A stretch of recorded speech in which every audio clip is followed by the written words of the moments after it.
Pada hari ketika ruh dan para malaikat berdiri bersaf-saf, mereka tidak berkata-kata, kecuali siapa yang telah diberi izin kepadanya oleh Tuhan yang Maha Pemurah. Dan ia mengucapkan kata yang benar. Itulah hari yang pasti terjadi. Maka barang siapa yang menghendaki, niscaya ia menempuh jalan kembali kepada Tuhannya. Al-Quran Surah An-Naba ayat 38 hingga 39.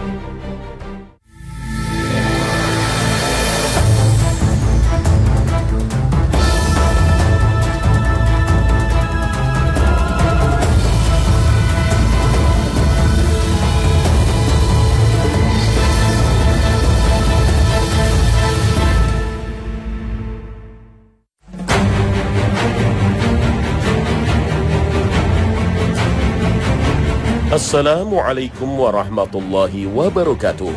Pagi ini Khazanah kembali menyajikan kepada Anda embun-embun ilmu yang terpendam dalam luasnya Khazanah Islam. Setelah manusia dibangkitkan dari kuburnya, kemudian manusia digiring ke padang mahsyar dalam keadaan tidak mengenakan penutup kaki maupun pakaian dan dalam keadaan belum dikhitan, sebagaimana mereka dahulu diciptakan. Rasulullah Sallallahu Alaihi Wasallam bersabda, sungguh kalian akan dibangkitkan dalam keadaan tidak mengenakan sandal, pelindung kaki, telanjang dan masih berkuluk, belum dikhitan. Kemudian beliau Sallallahu Alaihi Wasallam membaca firman Allah, sebagaimana kami telah memulai penciptaan pertama, begitulah kami akan mengulanginya. Itulah janji yang pasti kami tepati. Sesungguhnya kamilah yang akan melaksanakannya. Al-Quran Surah Al-Anbiya ayat 104. Hadis riwayat Al-Bukhari.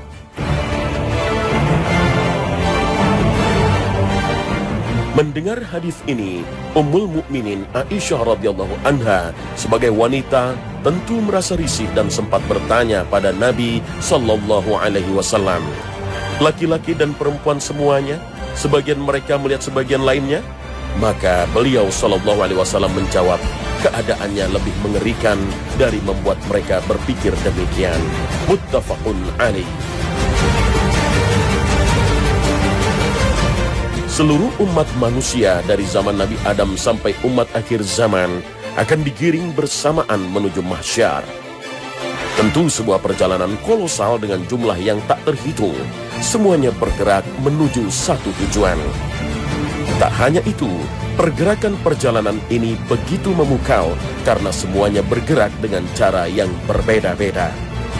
Ada yang berjalan kaki, ada yang berkendara, bahkan ada yang berjalan dengan diseret wajahnya, sebagaimana dikabarkan Nabi Sallallahu Alaihi Wasallam. Sesungguhnya kalian akan digiring di padang mahsyar dalam keadaan berjalan dan berkendaraan, serta diseret di atas wajah-wajah kalian. Hadis riwayat At-Tirmizi. Lalu, siapakah orang-orang yang berjalan sambil diseret wajahnya? Hal ini juga menjadi pertanyaan para sahabat kepada Nabi Sallallahu Alaihi Wasallam, bahwasannya seseorang berkata kepada Rasulullah Sallallahu Alaihi Wasallam, wahai Rasulullah, Allah berfirman, orang-orang yang dihimpunkan ke neraka jahanam dengan diseret atas muka-muka mereka. Al-Quran Surah Al-Furqan ayat 34. Apakah orang kafir digiring di atas wajahnya? Rasulullah Sallallahu Alaihi Wasallam berkata, bukankah zat yang membuat seseorang berjalan di atas kedua kakinya di dunia mampu untuk membuatnya berjalan di atas wajahnya? Saat hadis ini sampai ke telinga Qatadah, ia berkata, benar, demi kemuliaan Allah. Hadis riwayat Bukhari dan Muslim.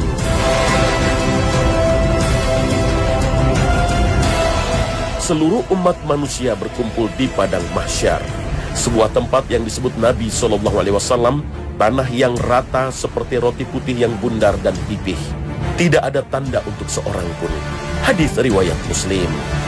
Dalam riwayat Bukhari, Sahal atau yang lainnya berkata, tidak ada tanda bekas bagi seorang pun.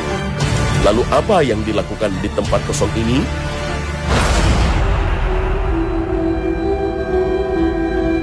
menunggu diputuskan perkara yang dulu pernah terjadi di antara mereka. Situasinya mencekam dan waktunya pun sangat lama. Semua umat manusia hanya berdiri dan menunggu keputusan Allah Subhanahu wa Ta'ala, seperti yang difirmankan Allah Subhanahu wa Ta'ala. Yauma yaqumun nasu li rabbil alamin,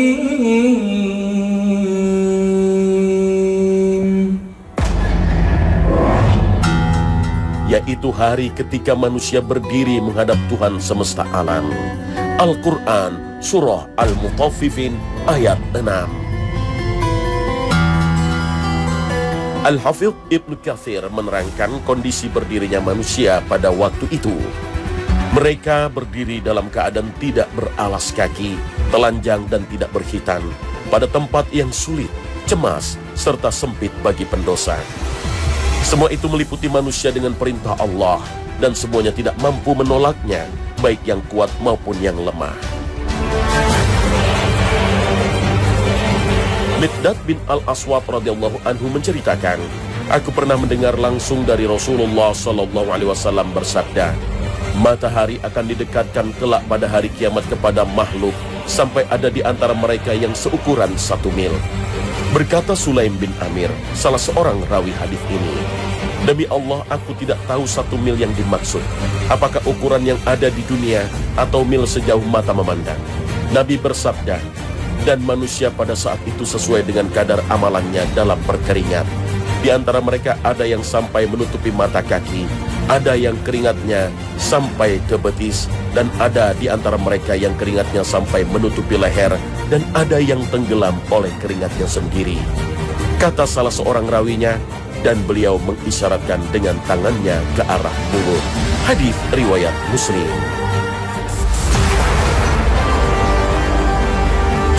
Ibnu Abi Jamrah menjelaskan, di antara mereka yang paling banyak keringatnya ialah orang-orang kafir, lalu setelahnya para pelaku dosa besar dan yang berada di bawahnya.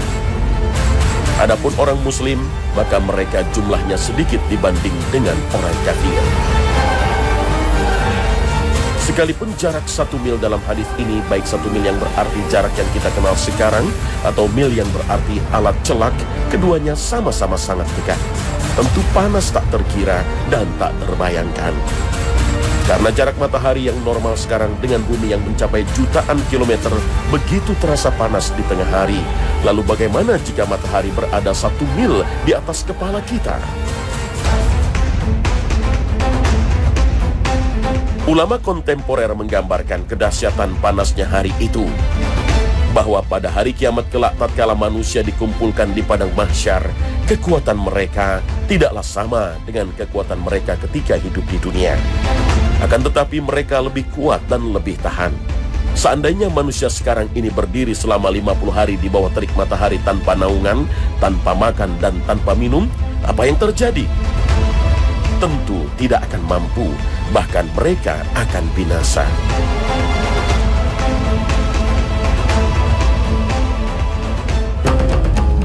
Namun pada hari kiamat kelak, mereka mampu berdiri selama 50 tahun tanpa makan, tanpa minum, dan tanpa naungan, kecuali beberapa golongan yang dinaungi Allah Ta'ala. Mereka juga mampu menyaksikan kengerian-kengerian yang terjadi.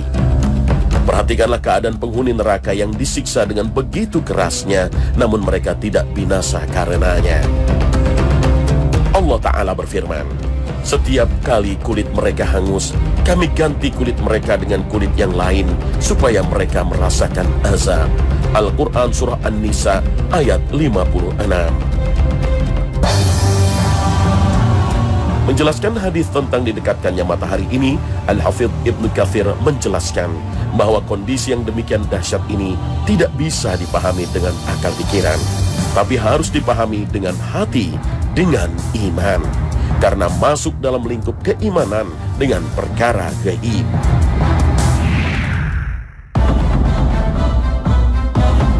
Pemirsa Khazanah, dalam kondisi mencekam, seluruh umat manusia hanya berdiri menunggu keputusan Allah Subhanahu wa Ta'ala.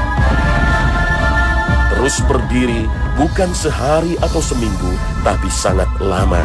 bahkan sampai 50.000 tahun. Al-Hafidz Ibnu Katsir mengatakan, di dalam sebuah hadis dijelaskan bahwa mereka kelak akan berdiri selama 70 tahun dalam keadaan tidak berbicara sedikit pun. Ada yang mengatakan mereka berdiri selama 300 tahun. Ada lagi yang mengatakan mereka berdiri selama 4.000 tahun. Ada lagi yang mengatakan mereka berdiri selama 4.000 tahun. Setelah itu baru diputuskan perkara mereka seukuran 10.000 tahun. Allah Ta'ala menjelaskan akan hal itu melalui firman-Nya. Pada hari itu ketika ruh dan para malaikat berdiri bersaf-saf, mereka tidak berkata-kata, kecuali siapa yang telah diberi izin kepadanya oleh Tuhan yang Maha Pemurah.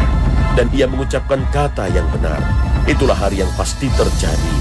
Maka barang siapa yang menghendaki, niscaya ia menempuh jalan kembali kepada Tuhannya. Al-Quran Surah An-Naba ayat 38 hingga 39.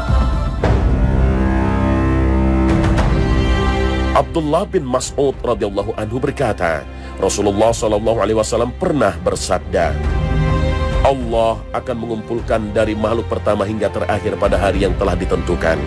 Mereka berdiri selama 40 tahun, seraya pandangannya tegak melihat ke langit, menunggu Allah untuk memutuskan perkara.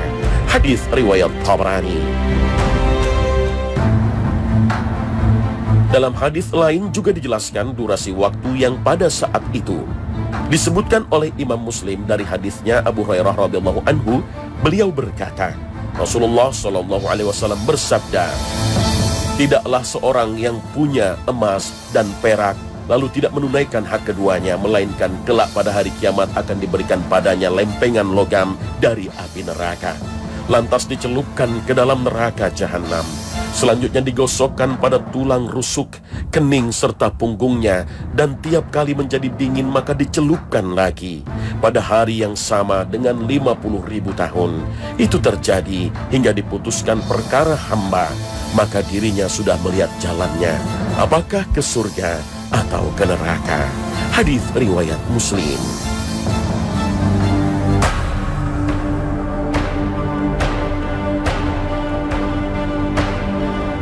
Begitu sulit dan mencekam kondisi padang mahsyar. Itu sebabnya Nabi SAW biasa berlindung kepada Allah Subhanahu wa Ta'ala dari sempit serta susahnya pada hari tersebut. Sebagaimana yang tertera dalam hadis yang dikeluarkan oleh Imam Ahmad dalam musnadnya dari hadisnya Rabi'ah al-Jarash radhiyallahu anhu, beliau mengatakan, aku pernah bertanya kepada Aisyah, doa apakah yang biasa Rasulullah panjatkan pada saat sholat malam? Dan dengan bacaan seperti apa biasa beliau membuka doanya? Maka Aisyah menjawab, adalah beliau biasa mengucapkan takbir Allahu Akbar 10 kali, tasbih Subhanallah 10 kali, tahlil La ilaha illallah 10 kali, istighfar 10 kali. Kemudian beliau berdoa, Allahumma gfirli wahdini warzuqni.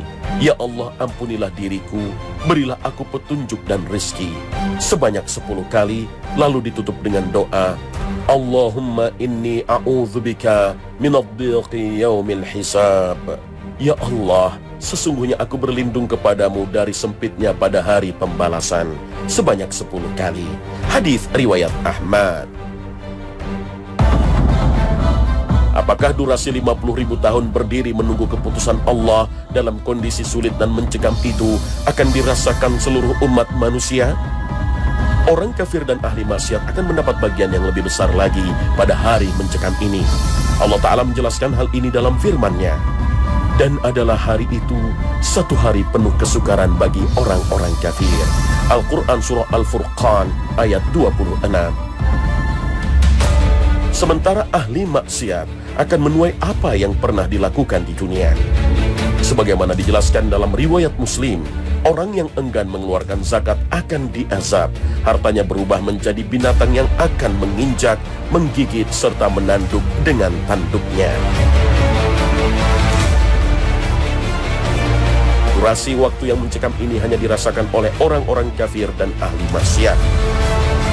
Akan tetapi orang-orang mukmin yang saleh tidaklah merasakan durasi panjang sehari akhirat yang setara dengan 50.000 tahun waktu dunia. Rasulullah SAW mengabarkan berita gembira ini dalam sabdanya, Manusia kelak pada hari kiamat akan berdiri yang ukuran setengah harinya sama dengan 50.000 tahun. Hal itu akan dimudahkan bagi orang-orang beriman. Bagi mereka waktu tak ubahnya seperti matahari yang akan tenggelam sampai benar-benar tenggelam. Hadis riwayat Ibnu Hibban. Salah satu bentuk kabar gembira bagi orang beriman juga seperti apa yang telah disebutkan dalam firman Allah Ta'ala.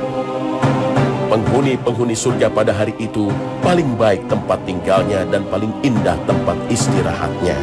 Al-Quran Surah Al-Furqan ayat 24. Menjelaskan maksud ayat ini, Ibnu Abbas radhiyallahu anhuma yang dijuluki sebagai penerjemah Al-Quran menjelaskan, hal itu terjadi pada waktu duha. Kemudian para kekasih Allah istirahat bersama keluarga dan bidadarinya. Adapun musuh-musuh Allah, maka mereka istirahat bersama setan yang menemaninya. Sedangkan ulama tabi'in, Sa'id bin Jubair menjelaskan, Allah subhanahu wa ta'ala menyelesaikan penghitungan pada tengah hari. Kemudian penduduk surga istirahat di dalam surga, sedangkan penghuni neraka juga istirahat di dalam neraka. Begitu dahsyatnya padang mahsyar, begitu mencekamnya padang mahsyar, begitu lamanya prosesi menunggu di padang mahsyar, belum lagi rasa haus dan lapar yang tentu akan membayangi manusia. Itu sebabnya seorang ulama besar generasi terbaik Nabi, Abdullah bin Mubarak, pernah dihadirkan padanya air Zam-Zam, lalu beliau berkata, aku pernah mendengar Nabi Muhammad SAW bersabda, air Zam-Zam berkhasiat sesuai dengan niat peminumnya. Hadis riwayat Ibnu Majah. Maka aku minum sekarang dengan niat untuk menghilangkan kehausan pada hari kiamat kelak. Kemudian beliau meminumnya. Alam mahsyar adalah alam yang sangat mengerikan dan menakutkan. Allah menyebutkan dengan istilah fa'idza ja'atis shakhah. Ketika sangkakala ditiup, semua manusia dikumpulkan, berada di tempat yang rata, yang datar.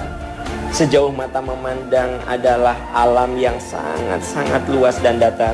Semua manusia berkumpul di situ. Yauma yafirrul mar'u min akhi. Pada hari itu, orang akan lupa akan saudaranya. Bahkan dia tidak mengenali ibu bapanya. Orang tua tidak mengenali anaknya. Suami tidak mengenali istrinya dan sebaliknya. Likulli imri'im minhum yauma idzin sya'nu yughni. Semua orang pada saat itu hanya fokus menguruskan dirinya sendiri. Setiap orang menyelamatkan diri dari beratnya, ngerinya, dahsyatnya alam mahsyar itu. Namun di dalam hadis yang diriwayatkan oleh Imam Bukhari, ternyata ada 7 kelompok manusia. Sab'atun yudhilluhumullahu yauma la dhilla illa dhilluhu. Ada 7 golongan manusia yang oleh Allah akan ditolong pada hari di mana saat itu tidak ada pertolongan kecuali pertolongan dari Allah. Siapakah 7 golongan itu? 1, imamun adilun, pemimpin yang adil. Pemimpin yang adil, yang jujur, yang menegakkan keadilan, pasti dia akan mendapatkan resiko yang sangat berat. Tetapi dia akan mendapatkan pertolongan Allah di hari di mana tidak ada pertolongan dari siapapun. Itu yang pertama. Yang kedua, syabun nasya'a fi ibadatillah. Anak muda yang menghabiskan masa mudanya dekat dengan Allah Subhanahu wa ta'ala. Kalau ada generasi tua dekat dengan Allah, itu wajar, dia sudah tua. Ini orang muda dekat dengan Allah, rajin ibadah, dosa dan maksiat dijauhi. Orang seperti ini di alam mahsyar akan ditolong. Yang ketiga, rajulun qalbuhu mu'allaqun fil masajid. Orang yang hatinya selalu bergantung dengan masjid. Maksudnya dimanapun dia berada, datang waktu sholat, dia segera datang ke masjid untuk melaksanakan ibadah. Dimanapun dia berada, nilai-nilai yang diajarkan di masjid itu mengikat dirinya. Dia selalu berkomitmen pada ajaran-ajaran yang ada dan disampaikan di masjid. Dan yang keempat adalah orang yang bisa menghadapi godaan syahwat. Allah sudah menanamkan pada manusia syahwat. Syahwat itu hanya diekspresikan kepada pasangannya yang sah, tidak kepada yang lain. Dan yang kelima, orang yang bertemu karena Allah dan berpisah karena Allah. Ada orang yang bersahabatnya itu benar-benar karena Allah. Persahabatan karena Allah adalah persahabatan yang diikat dengan iman. Kalau kita benar, dia mendukung kita. Kalau kita salah, dia meluruskan kita. Itulah persahabatan karena Allah. Yang keenam, rajulun tasaddaqo bisadaqatin fa'akhfaha. Yang keenam adalah orang yang bersedekah, dia sembunyikan sedekahnya itu sampai tangan kiri tidak tahu apa yang disedekahkan oleh tangan kanannya. Maksudnya orang-orang yang ikhlas dalam bersedekah, orang-orang yang ikhlas saat membantu orang lain. Dan yang ketujuh adalah rajulun dzakarallaha khalian fafadat ainah. Orang yang berdua-duaan dengan Allah hingga meneteskan air mata. Orang yang berzikir, orang yang membaca Al-Quran hingga dia meneteskan air mata karena terharu dengan apa yang dia baca, terharu dengan apa yang dia tafakuri. Itulah 7 golongan manusia yang akan ditolong oleh Allah di hari kebangkitan di alam mahsyar. Ini adalah bulan yang penuh keberkahan, bulan Ramadan. Mari kita asah jiwa kita untuk masuk ke dalam salah satu golongan yang akan ditolong oleh Allah Subhanahu wa Ta'ala. Semoga ini menjadi Ramadan terindah yang menghantarkan kita kepada pertolongan Allah di hari kebangkitan di alam mahsyar nanti. Pemirsa Khazanah, penderitaan dan kesulitan di padang mahsyar yang demikian dahsyatnya membuat semua manusia tak kuasa lagi bertahan. Mereka bingung. Mereka pun mencari penyelesaian. Semua ini harus berakhir. Tapi bagaimana? Imam Bukhari dan Muslim meriwayatkan hadis panjang yang menyebutkan bagaimana kondisi manusia yang semakin tak kuasa menahan derita. Tak ada jalan lain, maka harus ditemukan seseorang yang bisa menjadi perantara untuk menghadap Allah Subhanahu wa Ta'ala, memohon agar derita ini berakhir. Maka manusia pun mendatangi Nabi Adam alaihissalam, lalu Nuh alaihissalam, lalu kepada kekasih Allah Ibrahim alaihissalam, lalu Musa alaihissalam, dan kemudian Nabi Isa alaihissalam. Semuanya menolak menjadi perantara. Hingga akhirnya setelah Nabi Isa alaihissalam mengarahkan agar menemui Nabi Muhammad SAW, mereka pun mendatangi Nabi SAW. Mereka mengatakan, "Wahai Muhammad, engkau adalah utusan Allah, penutup para nabi. Allah telah mengampuni dosamu yang terdahulu dan di kemudian. Tidakkah engkau melihat yang menimpa kami? Lalu apa yang terjadi? Apakah Rasul SAW bersedia menjadi perantara manusia kepada Allah Subhanahu wa Ta'ala?" Jangan kemana-mana, sesaat lagi Khazanah akan segera kembali.